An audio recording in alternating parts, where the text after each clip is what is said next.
Le récap info pour savoir et comprendre cette semaine avec Jacques Attali, essayiste, économiste, ancien conseiller de François Mitterrand. Bonjour. Bonjour monsieur. Merci d'être avec nous. Bonjour à tous. À l'heure où les élites sont bousculées, les institutions vilipendées et la cohésion sociale fracturée, sommes-nous arrivés à un point de rupture? La notion de projet commun autour duquel des citoyens se retrouvent pour faire société semble avoir disparu.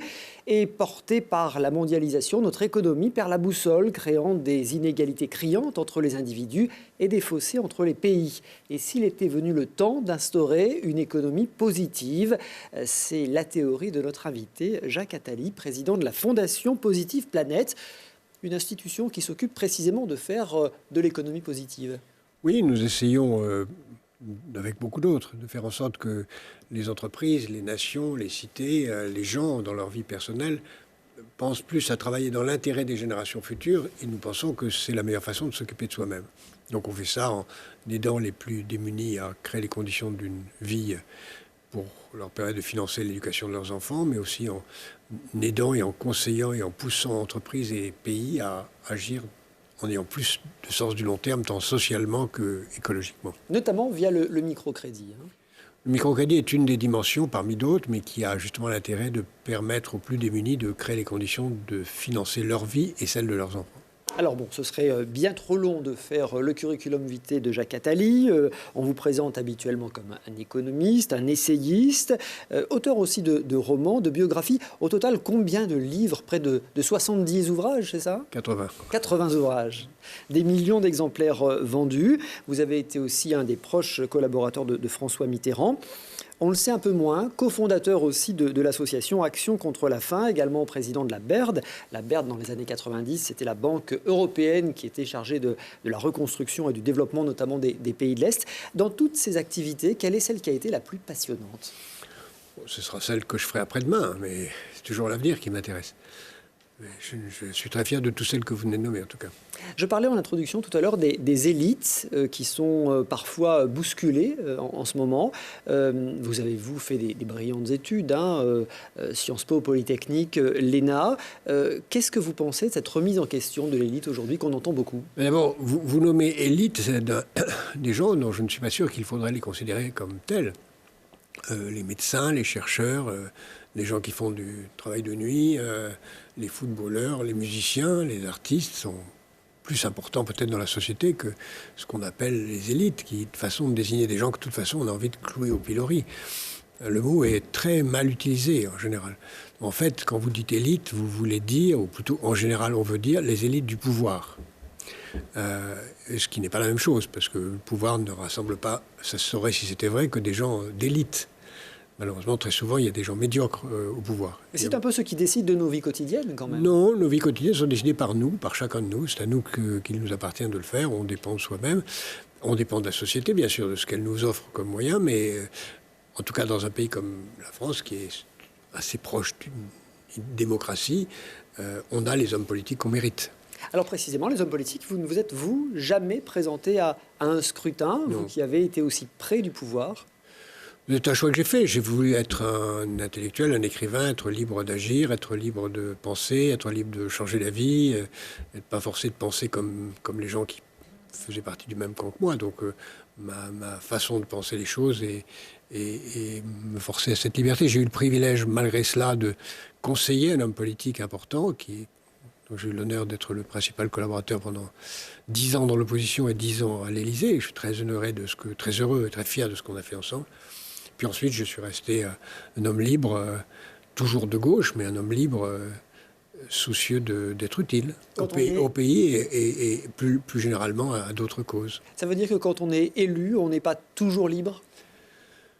Par définition, dès qu'on appartient à un groupe, on doit une solidarité à ce groupe. C'est la difficulté d'une action collective. Quand j'étais à l'Élysée, il y avait des choses que je m'interdisais de dire. Je pouvais les écrire, ça m'a permis d'écrire un journal et le publier ensuite à la demande du président de la République de l'époque. Mais il y a des choses qu'on ne peut pas dire, parce qu'il y a des choses qui sont secrètes, mais c'est la grandeur de la politique, c'est de faire partie d'un groupe, ce qui exige une certaine forme de solidarité, ou de loyauté en tout cas. Alors on va reparler politique dans un instant, hein, mais ce qui vous amène à Grenoble ces derniers temps, c'est votre passion pour la musique, en particulier pour l'opéra. Vous mettez en scène ce week-end et jusqu'à mardi au Summum la Traviata de Verdi. C'est la nouvelle aventure de Patrick Souillot et de la Fabrique Opéra, hein, ce formidable pari depuis plusieurs années qui vise à populariser, à démocratiser l'opéra. Un art qu'on oublie un peu. Oui, c'est un art magnifique qui était très populaire au XVIIIe et au XIXe siècle. Mozart écrivait pour le peuple, très largement. Et c'est un art qui ensuite a été accaparé par la bourgeoisie au XIXe et au XXe siècle, qui est un art qui est devenu assez largement intimidant. Là, on voit quelques images du décor du spectacle qu'on verra à partir de ce soir la Traviata. Au Summum de Grenoble. Mais c'est un art qui est extrêmement populaire, qui d'ailleurs a trouvé une traduction très moderne, populaire, qu'on n'appelle pas opéra, mais qu'on appelle comédie musicale, mais qui est la continuité de l'opéra. Or, l'opéra lui-même, qui se mélange au plus haut niveau de voix, de musique, de théâtre, de mise en scène, c'est vraiment de danse aussi, comme on le verra aussi ce soir. C'est un art total. C'est un art absolument total, où il y a tout. Il y en a pour les yeux, pour les oreilles, pour l'esprit. C'est vraiment un des arts les plus complets qui soit. En particulier avec cette œuvre de Verdi, hein, où ça bouge beaucoup. Hein. Alors Traviata, si on veut traduire, ça veut dire dépravé. Non, ça veut dire, c'est pas dépravé, c'est dévoyé. C'est pas la même chose. C'est quelqu'un qui n'a pas suivi le destin normal. Pour moi, la Traviata, c'est une femme très moderne, libre. C'est une courtisane libre. Non, c'est pas une courtisane, c'est une femme libre. D'ailleurs, Marie Duplessis, parce que tout ça part d'une personne réelle qui est morte à 23 ans et qui avait été la maîtresse de Dumas fils, tout en étant courtisée par Dumas père, ce qu'on reverra d'ailleurs dans ma mise en scène, a donné ce personnage iconique de la Dame aux Camélias, puis traduit par Verdi en opéra dans la Traviata. Donc c'est une femme libre qui choisit ses amants, ses amantes, qui est cultivée. Marie Duplessis aussi était très cultivée, et qui mène la vie qu'elle veut.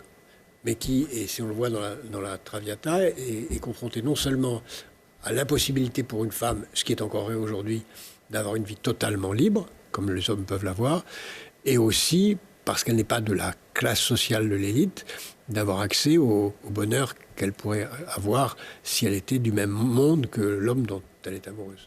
Vous dites, cette œuvre, finalement, elle est très contemporaine. Et d'ailleurs, vous avez signé une mise en scène qui la rend très contemporaine.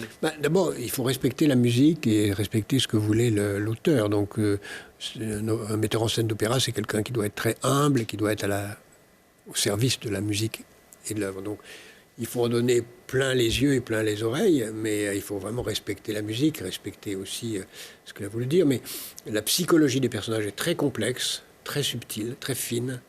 Tant Violetta, qui est un personnage extrêmement complexe, que Germont, le père de son amant, que d'autres personnages sont des personnages très complexes. Et donc, ça permet au metteur en scène d'avoir une liberté pour donner au spectateur à voir plus encore que la musique. Mais d'abord, la musique. Dans la Traviata, il y a un tube toutes les 3 minutes. Et c'est ça qu'il faut donner à entendre. Et vous me disiez tout à l'heure, c'est finalement un mélange entre Pretty Woman et Love Story, quoi. Oui, si on veut faire court, c'est Pretty Woman, c'est-à-dire une femme libre qui tombe amoureuse d'un de ses amants de passage. Mais comme Pretty Woman se termine bien, je préfère ajouter que la fin ressemble plus à celle de Love Story, qui était un autre film. Donc si on mêle ces deux best-sellers du cinéma, ou ces deux box-office, best-sellers du box-office, on a ce qu'est la Traviata aujourd'hui. C'est pour ça que ça peut être... C'est pour ça que j'ai pu, sans difficulté aucune, le faire jouer dans un contexte d'aujourd'hui. C'est à voir jusqu'à mardi soir au Summum, hein, 60 personnes sur scène et une aventure 80. Qui mobilise 80 personnes sur scène même, et une aventure qui mobilise de nombreux lycéens, hein, plus de 450 jeunes qui ont participé, oui. Vous l'avez vu pour... En tout, il y a 750 personnes qui ont travaillé à ce projet. Et beaucoup de jeunes. Hein, beaucoup de jeunes des lycées. C'est pour ça que, comme l'opéra est un art qui, un peu partout dans le monde, est donc réservé à un monde... très particulier, qui a les moyens de se payer les places, même si les places sont subventionnées. C'est le contribuable qui paye l'essentiel des places d'opéra à Paris. Ici, en raison de la salle, du fait qu'il y a beaucoup de bénévoles de très haut niveau qui participent, il y a très peu de subventions et Patrick Souillot, qui est le maître d'œuvre de ce projet, a réussi à faire en sorte que ça couvre ses frais, ça soit rentable pour une activité qui est menée sans beaucoup de moyens. Et qui est donc accessible au summum en termes de tarifs. Vous avez du coup découvert ce rôle de chef d'orchestre ici à Grenoble. Oui. C'est Patrick Souillot qui vous a contacté il y a 10 ans. On va voir des images de vos toutes premières répétitions avec lui. Et vous vous êtes piqué au jeu. J'avais dit dans une émission de télévision que j'aurais rêvé d'être chef d'orchestre et Patrick a été un des plusieurs. Il y a 4 chefs d'orchestre qui m'ont appelé. Donc j'ai pris des cours et au bout de 2 ans, je suis venu à Grenoble pour commencer. Là, on voit que je dirige de façon extrêmement maladroite de débutant. Ah, c'était il y a 10 ans. Il y a 15 ans. Maintenant, je dirige un peu partout d'une façon moins plus subtil. Plus subtil, on dira ça comme ça. Voilà. Bon, un mot quand même sur on va parler de politique un petit peu quand même, la question de la culture en général. On disait que cette aventure, elle était aussi là pour démocratiser l'opéra. Vous avez regretté que lors de la dernière campagne présidentielle, la culture ne soit pas évoquée plus en profondeur par les candidats, comme si la culture avait définitivement été remplacée par la distraction, écriviez-vous. Oui, je l'ai regretté tant. Je suis l'éditorialiste de l'Express et j'ai écrit ça dans un éditorial. Je l'écris d'ailleurs non seulement au moment de la campagne présidentielle, mais aussi dans le débat actuel, puisque dans tout le débat d'aujourd'hui, qu'il s'agisse du débat qui a commencé avant ce qu'on appelle le grand débat, que dans le grand débat lui-même, personne ne parle de culture. Or, c'est la clé, enfin c'est une des clés essentielles. Au point même que quand j'ai dit ça, je me suis fait répondre d'une façon qui m'a beaucoup attristé. La culture, c'est pour les touristes et pour les riches, ce qui est absurde. La culture, c'est pas seulement pour les touristes et pour les riches, c'est pour tout le monde. Et c'est au contraire une des façons de s'épanouir, de se développer, de se découvrir soi-même, d'être heureux, de rendre les autres heureux. Et comment expliquer que les hommes politiques l'aient oublié ?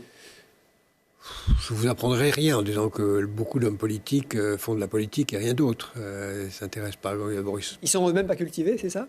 Non, souvent ils sont cultivés pour eux-mêmes. Mais la culture, on n'a jamais gagné une élection parce qu'on favorisait l'accès à la culture. Même si, quand on le fait, comme on le fait l'actuel gouvernement, d'ailleurs avec le Pass Culture, qui est une très bonne mesure, on fait des choses très utiles pour le pays. Mais ça ne fait pas partie des besoins essentiels sur lesquels les électeurs combattent. C'est à tort, dans certains pays, en particulier en Europe du Nord, ou même dans certains pays en développement, qui considèrent que la culture est un élément essentiel de l'identité nationale, ce qui est notre cas aussi. La défense de l'identité culturelle est un élément clé de tout programme politique. C'est assez nouveau, ça, non ? Vous qui avez conseillé François Mitterrand dans les années 80, il a quand même, notamment avec Jack Lang, l'éternel ministre de la Culture, dit-on, il a quand même marqué cette époque. Oui, il y a il y a beaucoup de choses qui ont été faites en culture par des gouvernements. Mais d'abord, il ne faut pas oublier que la France est un cas très particulier dans le monde. C'est que c'est un des rares pays, sinon le seul, dont l'État est né avant la nation. Il y a un État français qui est né en Île-de-France et qui progressivement a gagné un territoire. Donc, tout part de l'État, que ce soit l'éducation, la santé, l'armée, mais aussi la culture. Ce qui est le cas nulle part ailleurs. Dans les grands pays cultivés comme l'Italie ou l'Angleterre ou l'Allemagne, l'État n'a absolument rien à voir avec la culture. En France, la culture a à voir avec l'État parce que tout a à voir avec l'État. Et donc, la culture tient d'un mécène particulier qui est l'État, qui a fait des châteaux, qui a commandé des pièces à Molière, Corneille, Racine et autres, ce qui n'était pas le cas pour le théâtre italien, anglais, allemand ou russe. Il n'est pas du tout commandé par des hommes politiques. Ici, c'est comme ça. Donc, quand l'État s'ensommeille en termes culturels, la nation s'ensommeille en termes culturels. Pas toujours. Vous avez toute la grande peinture française qui est évidemment assez largement nourrie de commandes d'État, mais vous avez toute la peinture en France qui est née d'immigrés, j'insiste là-dessus, d'étrangers de passage, mal reçus. Tous les étrangers qui arrivent en France à la fin du 19e siècle, qui s'appellent Pablo Picasso et Juan Gris et tant d'autres, Kandinsky, Miro, etc., qui ne sont pas du tout commandés par l'État, qui donnent le cœur de la culture. Et puis, il y a eu en effet deux moments particuliers depuis la Seconde Guerre mondiale où l'État s'est réveillé en termes de nature culturelle. Il y a eu au moment du début de la Ve République, quand le général de Gaulle a confié à André Malraux le soin de faire une politique culturelle avec des moyens. Et ça a donné les maisons de la culture, la Caisse nationale des monuments historiques, enfin toute une série de choses très importantes. Et puis François Mitterrand qui a eu simplement l'idée simple de multiplier par 4 le budget de la culture. Alors, ben, ça aide quand le budget est multiplié par 4 d'une année sur l'autre, ça change tout. Et donc, Mais c'est un marqueur fort. Et du coup, vous dites depuis, l'État s'est endormi. Oui, l'État s'est endormi au sens où c'est plus complexe. Et on peut dire que c'est une bonne chose, parce que la société est beaucoup plus décentralisée. Donc il appartient plus aux régions, aux villes de faire des choses. Ici, à Grenoble, il y a un très très beau musée d'art contemporain. Il y a énormément d'orchestres. Je crois qu'il y a 7 ou 8 chorales. Il y a énormément d'activités artistiques. C'est très bien comme ça. Tout ne doit pas dépendre de l'État. On fête cette semaine le 30e anniversaire de la grande pyramide, enfin la pyramide du Louvre, qui est en effet un moment que j'ai vécu de l'intérieur d'une façon très active. À l'époque très contestée d'ailleurs. À l'époque très contestée, mais qui laisse une trace et laissera une trace. Aujourd'hui, ça n'a plus de sens de faire quelque chose comme ça. Ça doit venir beaucoup plus du... C'est très bien ainsi, ça vient de la nation, du peuple, des villes. Allez, on va parler de politique. Vous avez évidemment conseillé François Mitterrand, on le disait. Votre avis sur Emmanuel Macron va m'intéresser, sur le nouveau monde d'Emmanuel Macron. Vous aviez soutenu sa candidature. Qu'est-ce que vous pensez de ces 2 premières années ? Pour l'instant, je ne m'exprime pas trop sur ce sujet d'une façon explicite, parce que si je dis quelque chose, on va retenir une demi-quart de phrase et ça va faire les titres dans la rigueur, dans la limite de l'influence que je peux avoir. Mais on n'aime pas trop dans les médias, pas vous, mais ensuite, les pensées sophistiquées, complexes, nuancées, etc. Donc je dirais qu'en effet, je crois que sa présidence correspond à ce qui était le mieux possible, disponible à ce moment-là. Il n'y avait pas d'autre homme politique capable d'incarner la modernité, l'Europe que lui. Même si, je l'ai dit publiquement et je peux le redire ici, je suis plus à gauche que lui sur beaucoup de domaines. Il y a des choses qu'il a fait que j'aurais pas fait, il y a des choses qu'il n'a pas fait que j'aurais fait. Mais je pense que il correspond assez bien à une période de l'histoire de France où il faut accélérer les réformes dans le sens de l'installation de la modernité, tout en, et c'est peut-être ce qu'il faut faire plus en ce moment, développer les moyens pour les plus démunis de participer à cette modernité. On va revenir sur cette question précisément. Alors, on peut peut-être rappeler que c'est vous qui avez conseillé à François Hollande à l'époque de prendre à ses côtés Emmanuel Macron comme conseiller. Oui, enfin l'histoire remonte plus loin. Quand Nicolas Sarkozy, qui est un ami, mais pour qui je n'ai jamais voté, m'a demandé de présider la commission de réforme bipartisane qu'il voulait mettre en place, ce que j'ai fait en constituant cette commission, j'ai eu à choisir des rapporteurs pour cette commission et j'ai voulu des gens qui ne soient pas engagés politiquement et j'ai pris parmi d'autres un jeune inspecteur des finances que j'ai trouvé très compétent et que j'ai ensuite recommandé à un de mes autres anciens assistants qui allait commencer une campagne pour les élections présidentielles et qui l'a pris dans son équipe de campagne. Voilà comment tout ça a commencé. Bon, de là à dire que s'il n'avait jamais croisé la route de Jacques Attali, peut-être qu'il n'aurait jamais mis les pieds à l'Élysée. Non. Le destin d'une boule de flipper ne dépend pas des chocs qu'elle reçoit. Elle dépend de la façon dont le joueur joue. Donc, le destin de chacun ne dépend pas d'une seule rencontre. Je sais Il dépend bien. de talent et d'une accumulation de volonté de faire. La volonté passe avant tout. Je ne suis pas sûr que vous répondrez à cette question, mais sur les premières, la promesse du nouveau monde, finalement, est-ce qu'elle est tenue ? Si j'évoque l'affaire Benalla, si j'évoque la promesse de la fin de la République des lampistes, qui, on l'a vu ces dernières semaines, a évolué, si j'évoque la verticalité du pouvoir, est-ce que finalement le nouveau monde est bien là ? Je ne sais pas ce que vous voulez dire par nouveau monde. Qu'est-ce qu'il voulait dire, lui ? Moi, j'en sais rien. C'est pas moi qu'il faut poser la question. Je ne suis pas son porte-parole. Mais nous sommes... je ne veux pas fuir votre question, mais enfin, nous sommes sur une planète de 7,5 milliards d'habitants. Il y a des enjeux absolument gigantesques. Aujourd'hui se joue le sort de l'Europe, aujourd'hui même. Il y a des enjeux Est-Ouest, il y a des enjeux climatiques, il y a des enjeux gigantesques. De savoir si monsieur machin ou truc a employé la bonne formule ne m'intéresse pas trop. Alors, on va parler de l'Europe et on va parler des défis climatiques. Simplement, on va aussi s'intéresser à la crise des Gilets jaunes. La Constitution de la Ve République, qui est souvent pointée du doigt, elle a été mise en place en 1958 par et pour le général de Gaulle, disent certains, une sorte de monarchie présidentielle. Tout remonte jusqu'au président. Vous expliquez en partie pourquoi. D'autant plus depuis l'instauration du quinquennat. Est-ce que, comme certains vous dites, il est temps de passer à autre chose que cette Ve République ? Alors, si je peux me permettre de faire quelques remarques historiques, quand la Ve République est apparue sur un coup d'État, puisque c'est un coup d'État en 1958, il y a eu un grand malentendu, puisque celui qui a écrit la Constitution pensait que le général de Gaulle voulait être président du Conseil, Premier ministre. Et donc, dans la Constitution telle qu'elle est écrite, tout le pouvoir appartient au chef du gouvernement. Article 20, le chef du gouvernement définit et conduit la politique de la nation. Et quand il s'est rendu compte, ce même Michel Debré, nommé Premier ministre, qui n'avait aucun pouvoir, il s'est rendu compte que le pouvoir, en fait, n'était pas là, et que donc le pouvoir n'était pas exercé conformément à la Constitution, ce qui fait que 2 ans plus tard, on a élu le président de la République au suffrage universel, et qui, sans changer la Constitution, a déplacé le centre du pouvoir. Mais la Constitution de 58 n'a pas été pensée en fonction d'un président de la République fort. Au contraire, elle a été pensée contre le président de la République. Ensuite, elle a évolué, et à mon avis, elle a évolué dans un sens qui et continuellement vers un affaiblissement du pouvoir présidentiel, qui s'est affaibli tout au long du temps depuis François Mitterrand. Si vous prenez les pouvoirs qu'avait François Mitterrand au début de son mandat et les pouvoirs qu'a aujourd'hui l'actuel président de la République, il y a des années-lumière. François Mitterrand avait le pouvoir de droit, le droit de vie et de mort, puisqu'il n'avait pas encore demandé l'abolition de la peine de mort. Il y avait encore la monnaie. Il y avait encore des industries nationales très nombreuses. Il n'y avait pas de décentralisation. Donc le président de la République nommait le moindre jardinier de sous-préfecture. Il n'y avait pas de monnaie commune. Donc il y avait possibilité de contrôler la monnaie nationale. Il y avait et en plus, et pour terminer, il y avait un affrontement Est-Ouest qui fait que le président de la République pouvait appuyer, comme il peut toujours, mais d'une façon moins réaliste aujourd'hui, sur un bouton nucléaire. Donc le pouvoir du président de la République était gigantesque. Et pour avoir vécu 10 ans dans le bureau d'à côté, je peux vous dire que une des préoccupations principales de François Mitterrand était de ne pas prendre de décision, de renvoyer la décision à des niveaux inférieurs de l'appareil d'État, mais avec une sorte de vertige aspirant qui fait que tout le monde renvoyait au président de la République des décisions à prendre. Ensuite, qu'est-ce qui s'est passé ? Il s'est passé que il y a eu la décentralisation, et c'est très bien.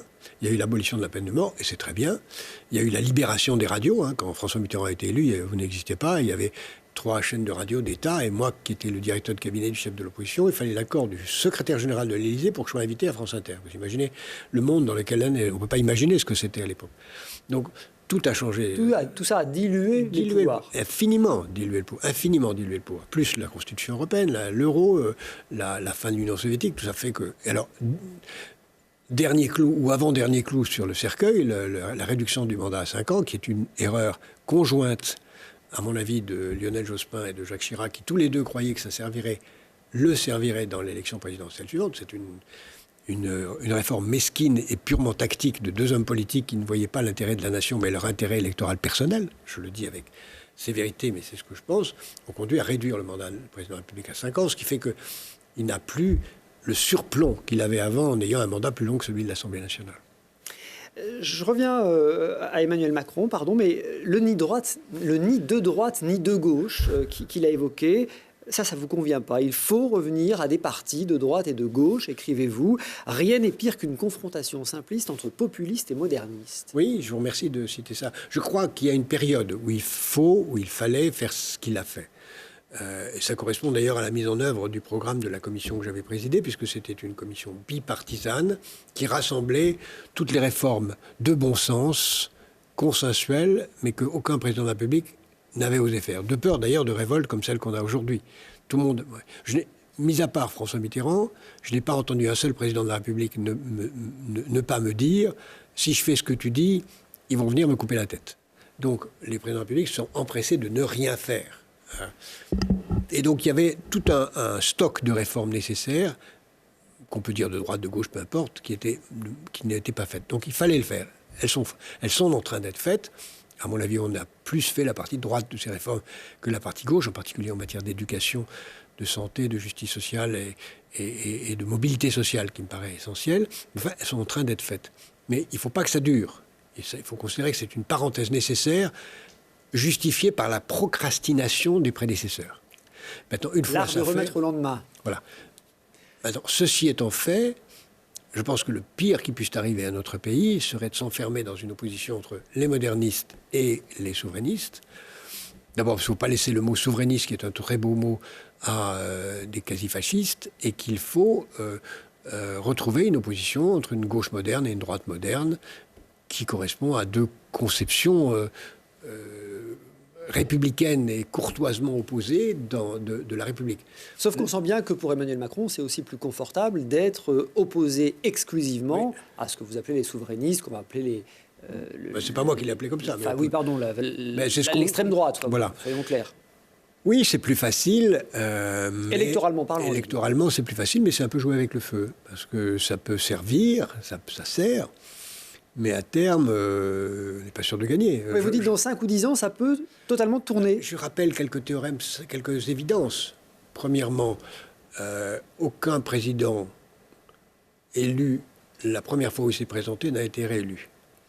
Deuxièmement, aucun président ayant fait un mandat de 5 ans n'a été réélu.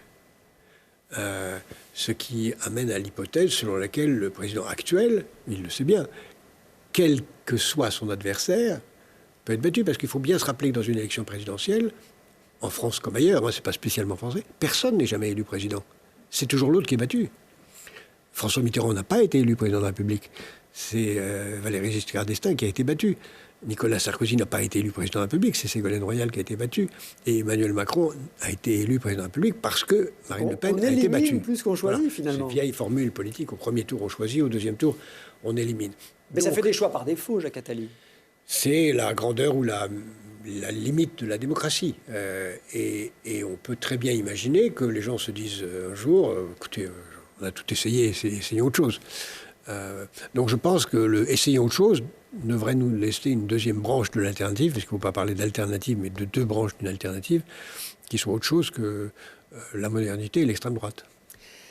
On évoquait tout à l'heure la période François Mitterrand. Est-ce qu'il y a une autre chose qui a beaucoup changé quand même depuis les années 80, c'est les réseaux sociaux, c'est l'avènement des multiples chaînes d'infos en continu. Est-ce que François Mitterrand aurait eu le même destin s'il y avait eu tout ça ? D'abord, c'est lui qui l'a voulu, non pas les réseaux sociaux, parce que ça n'existait pas à l'époque, mais les chaînes multiples, c'est lui qui l'a voulu. Il a, dès son élection, créé les conditions d'avoir des libertés des ondes, ce qui est inimaginable aujourd'hui. Je rappelle, il y avait 3 chaînes de radio et 3 chaînes de télévision qui appartenaient toutes à l'État, ou alors appartenaient soi-disant à des groupes privés qui, en fait, venaient prendre leurs ordres quotidiennement à l'Élysée, au sens propre. Donc, les réseaux sociaux. Les réseaux sociaux, c'est une bénédiction du ciel, parce que c'est un moyen d'information considérable, c'est un moyen d'ouverture sur le monde. Moi, j'utilise beaucoup Twitter parce que ça m'aide à voir ce qui se dit en Nouvelle-Zélande, en Afrique. Il faut l'utiliser comme une fenêtre sur le monde extraordinaire. Bon, vous êtes un des économistes les plus suivis. Ça évite aussi, ça conduit aussi évidemment à beaucoup de problèmes liés au fait que les gens se cachent derrière un anonymat pour insulter. Et je suis, comme tout le monde, victime de cela. Mais bon, il faut prendre ça avec ce que c'est-à-dire un signe de la lâcheté des uns et des autres. Ce qui existait. En 1940, il n'y avait pas de réseaux sociaux. Ça n'a pas empêché de dénoncer des dizaines de milliers de Français par d'autres Français. Mais on ne peut pas s'empêcher de penser et de se dire alors, si François Mitterrand aujourd'hui était là, avec les réseaux sociaux, peut-être qu'on aurait su telle ou telle chose. Oui, peut-être que... Le monde est difficile.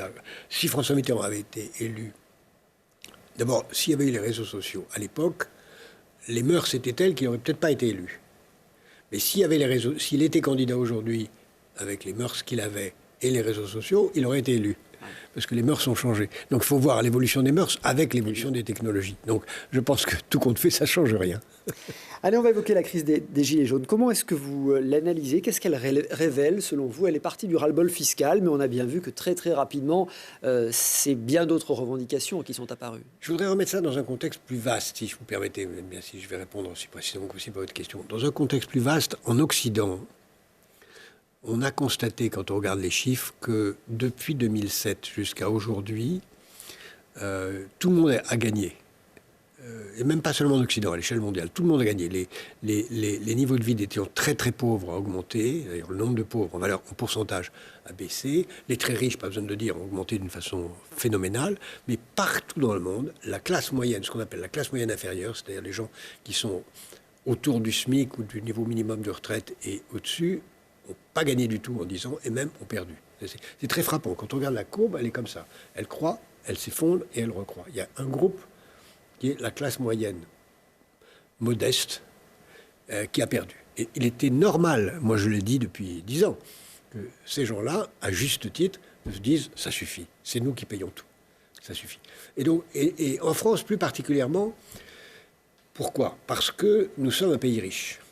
Et nous sommes un pays riche où les gens ont, premièrement, le sentiment que comme on est riche, on ne peut que devenir pauvre. Le pessimisme français n'est pas lié à une pauvreté française. Il est au sentiment que parce qu'on est riche, on ne peut que devenir pauvre.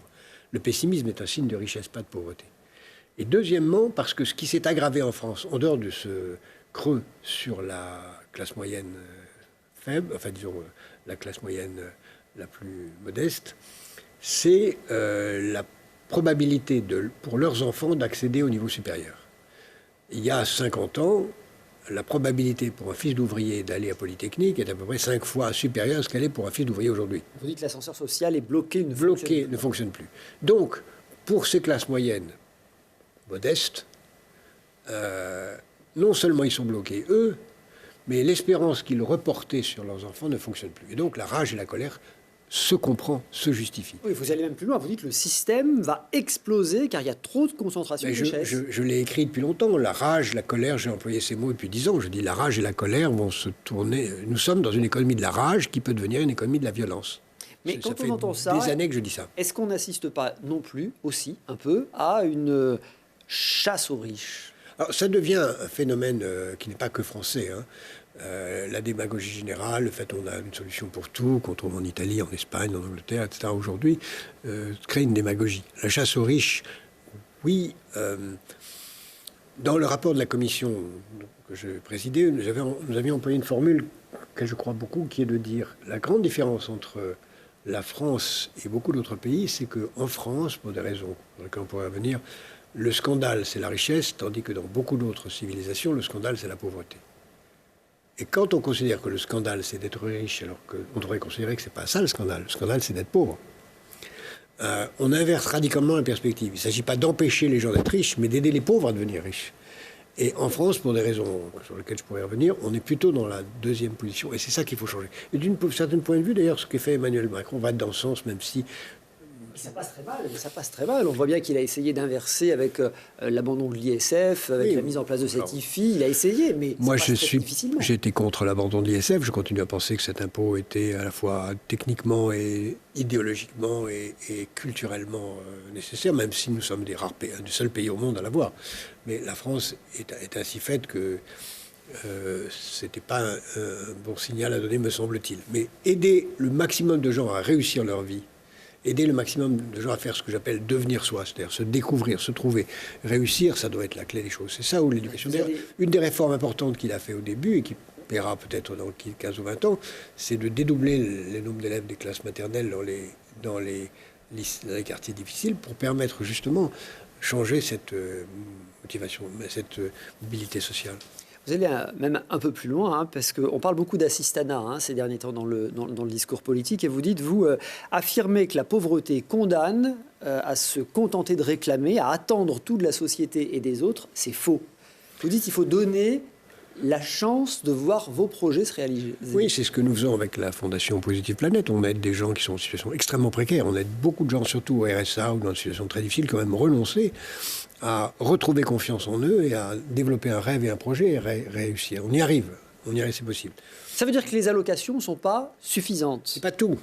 C'est pour ça qu'en effet, j'ai employé souvent le mot de résigner réclamant. Il ne faut pas se contenter d'être résigné au système et de réclamer quelques miettes, mais il faut créer les conditions pour que chacun ait envie de découvrir son potentiel et le réaliser. C'est à la société à le faire, mais chacun a aussi un rôle à jouer pour que son propre destin personnel ne soit pas simplement la conséquence de ce qui nous environne. Ça, c'est assez nouveau, hein. C'est un peu le « aide-toi, le ciel t'aidera ». Non, c'est pas...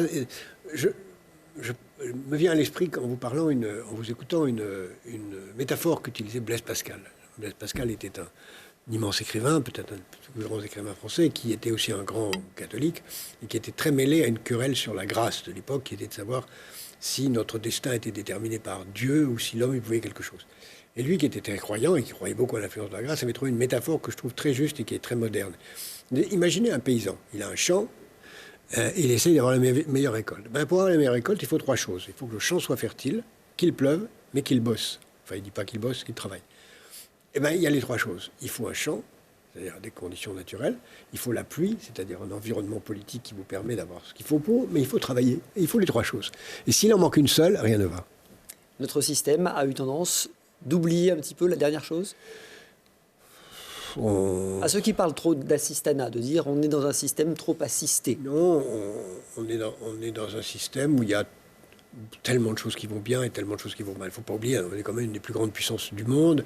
On a un des niveaux de vie qui est un des plus élevés du monde. Moi qui ai l'occasion de voyager un peu, je peux vous dire qu'on est envié partout sur la planète. Des plus redistributrices aussi. Hein. On est un des pays où les inégalités, contrairement à ce qu'on croit, sont les plus faibles du monde. Les inégalités de revenus, pas les inégalités entre classes sociales et en termes de mobilité sociale. On est un des pays les plus favorisés de la planète en termes du système de santé, etc. Mais on a énormément de faiblesses. Et une des faiblesses, c'est dans notre système éducatif d'avoir un système trop autoritaire qui ne met pas chacun d'entre nous en situation de vouloir, de prendre conscience. On n'a pas parlé encore d'environnement, mais c'est dès l'âge de 5 ans qu'on apprend à prendre conscience de l'importance de la nature, de ce qu'on a à faire pour elle, d'être responsable de soi et des autres, d'être empathique, altruiste, de se rendre compte qu'on a intérêt au bonheur des autres, que si on travaille en équipe, on réussit mieux. Moi, j'ai fait une très grande partie de mes études dans une compétition extrêmement dure avec les autres. Et puis à un certain moment dans mes études, je me suis mis à découvrir qu'en travaillant à 5-6, on faisait beaucoup mieux qu'en travaillant seul. J'ai jamais oublié ça. Vous évoquez le défi écologique. Moi, je parle de transition écologique. On a vu aussi avec le mouvement des Gilets jaunes que cette transition, elle avait du mal à passer parce qu'elle était peut-être injustement répartie. Oui, c'est bien ça. D'ailleurs, c'est au cœur de l'idéologie, si je peux dire, de la Fondation Positive Planète et de l'Institut d'économie positive qu'on développe, c'est de dire il est possible de développer une économie juste socialement et durable écologiquement à la fois. Il est même possible de faire en sorte que le développement d'une économie durable écologiquement aide à une économie plus juste socialement. Les deux sont liés. Sauf que cette transition, on l'a surtout imaginée, on nous l'a vendue surtout comme étant punitive. Ouais.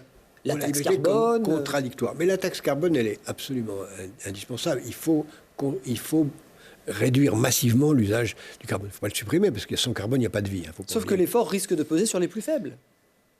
C'est bien ça qu'il faut compenser. C'est bien ça qu'il faut compenser, et c'est bien ça qu'il n'a pas été compensé dans la taxe en question, en tout cas mal expliqué. Donc il faut évidemment le compenser. On ne peut pas faire payer ça. D'autant plus que si on prend le problème, le climat n'est pas un sujet national. On ne peut pas mettre des frontières à l'émission de gaz à effet de serre. La France est un des pays les moins polluants de la planète. Donc on aurait pu même avoir des gilets jaunes qui disent, que je n'ai pas entendu, écoutez, arrêtez de nous casser les pieds avec ça, la France ne pollue pas, occupez-vous plutôt d'essayer d'obtenir que les deux grands pollueurs de la planète, qui sont l'Inde, enfin les États-Unis et la Chine, suivis par l'Inde et la Pologne et l'Allemagne, cessent de polluer, parce que nous, on ne fait rien. C'est sûr que si on est les seuls à faire des efforts... Voilà, nous, 1% de la population de la planète, on ne représente pas grand-chose. Mais ça ne veut pas dire qu'il ne faut pas faire sa part. C'est la théorie de mon ami Pierre Rabhi qui dit le colibri doit faire sa part en amenant une goutte d'eau, même si tout seul, il ne peut pas éteindre l'incendie. Mais il faut le faire. Les élections européennes, j'aimerais vous entendre, il nous reste quelques minutes. Les élections ont lieu le 26 mai prochain et les sondages vont tous à peu près dans le même sens. Et on revient à cet affrontement entre La République En Marche et le Rassemblement National qu'on évoquait tout à l'heure. Je vais vous moquer un peu de vous. Taquiner un peu, parce qu'on parle d'élections européennes, vous parlez de la France, et on parle d'élections en France, et vous me parlez de sondages et pas de programme. Alors c'est tout le contraire qu'il faut faire. Il faut parler de l'Europe, il faut parler des enjeux de l'Europe, et accessoirement parler des sondages. Les enjeux de l'Europe, c'est de savoir si elle va être capable d'être une puissance. Au moment où vous avez deux superpuissances, qui sont les États-Unis et la Chine, qui sont en train de devenir les forces du conflit dans 15 ans, et qui, pour l'instant, sont face à une Europe qui est totalement divisée, ouverte aux 4 vents, démunie, et qui est une proie, et non pas un partenaire. Donc, première chose, les Européens doivent comprendre qu'ils sont seuls, qu'ils doivent réaliser que les États-Unis ne sont plus un soutien, et que la Chine n'est pas un partenaire. Nous sommes seuls, il faut nous unir pour nous défendre. Ça ne vous a pas échappé que les pays d'Europe n'étaient pas du tout, pour beaucoup, dans cette optique-là? Si, d'une certaine façon, c'est en train de venir. Et même curieusement, je vais vous surprendre, ça vient même chez ce qu'on appelle les populistes. Si vous écoutez, si vous lisez vraiment ce que dit M. Salvini, avec qui je n'ai pas beaucoup d'atomes crochus, mais en Italie, dans ses discours, il dit « Moi, je suis pour une Europe unie ». Il dit ça, mais une Europe unie sans musulmans. Et donc, d'une certaine façon, il y a entre les Européens, qu'on appelle progressistes, et les souverainistes, un point commun qui est on ne s'en sortira pas si on n'est pas unis. La différence majeure, c'est est-ce que l'Europe doit avoir une dimension musulmane, qui est une autre question dont on n'a pas parlé jusqu'ici, mais qui est une question absolument fondamentale. Mais tous ensemble, c'est une évidence. Séparément, nous sommes 70 millions. ou 50 millions ou 40 millions selon le pays. Ensemble, on est 500 millions, on pèse. Ça, c'est une évidence, j'entends bien. Il y a une autre évidence, c'est que les institutions européennes ont du mal à convaincre. On voit bien que les eurosceptiques font florès. Et vous dites vous-même... Pas vraiment, il pas faut vraiment. En France, a priori, les sondages, c'est 21% pour le Rassemblement national, plus les 5 à 6% de Nicolas Dupont-Aignan, plus les 8% de la France insoumise. On est à un Français sur trois, selon les sondages. Oui, d'abord, la France insoumise ne propose pas de sortir de l'euro, à ma connaissance, et Madame Le Pen a renoncé à cette folie. Donc non. Et vous avez, dans les pays de membres de l'Union européenne, aucun n'a envie de sortir. Aucun n'a envie de sortir de l'euro. Vous avez 5 ou 6 pays qui ne sont pas dans l'Union européenne qui frappent à la porte. Et vous avez tous les pays qui ne sont pas dans l'euro et qui sont dans l'Union européenne qui en supplient de pouvoir y entrer. Donc vous avez oublié cette idée de renverser la table. Vous disiez il y a quelques mois, il faut renverser la table des institutions. Bien sûr, il faut renverser la table, mais ce n'est pas en disant qu'on va accepter de tout casser. Ce qu'il faut faire, c'est aujourd'hui passer à une autre étape qui est une Europe de la défense, de la protection.